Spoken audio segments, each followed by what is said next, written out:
Today we are going to be talking about antigen pathway and a cell-mediated immune response. The activation of T cells is crucial for defending the body against pathogens such as viruses and infected cells. Here's the introduction to antigens. Antigens are foreign molecules found on the surface of pathogens. Antigens trigger immune responses. Your immune system creates antibodies to recognize antigens and destroy them. The first step in this process is the pathogen's entry into the host cell. This can happen in a few ways, but the most common method is through endocytosis, where the pathogen is engulfed by the cell membrane, forming a vesicle around it. The pathogen could be a virus or bacteria, and it is now in the host cell. Once the pathogen is engulfed, it's enclosed in a phagosome, a specialized vesicle within the cell.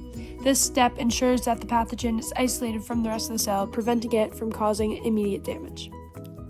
The phagosome then fuses with a lysosome, where the pathogen is broken down by enzymes. The first step begins when a T cell encounters an antigen-presenting cell. The APC presents a foreign antigen on its surface using a molecule called MHC. When the T cell binds to the antigen MHC complex on the APC, this binding starts the activation process. Once the T cell binds to the antigen MHC complex, the signal is transmitted from the surface of the T cell into its interior. This indicates the process of the T cell activation, signaling the cell to prepare for a response. The signal now begins to cascade, meaning that the initial signal amplifies and triggers a series of events inside the T cell. These events ensure the signal travels inside the nucleus.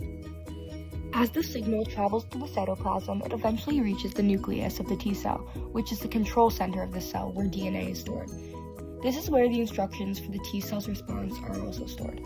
The signal activates the machinery inside the nucleus to begin preparing the cell for action. Once the signal reaches the nucleus, it activates specific transcription factors. These transcription factors turn on particular genes in the T cell's DNA. These genes encode proteins that drive the T cell's immune response. Through this process, the T cell has been activated and is now equipped to respond to the pathogen. This intricate signaling pathway ensures that the immune response acts quickly and efficiently to protect the body. The next time an infection or virus occurs, this process helps the immune system identify and eliminate its threat to the body.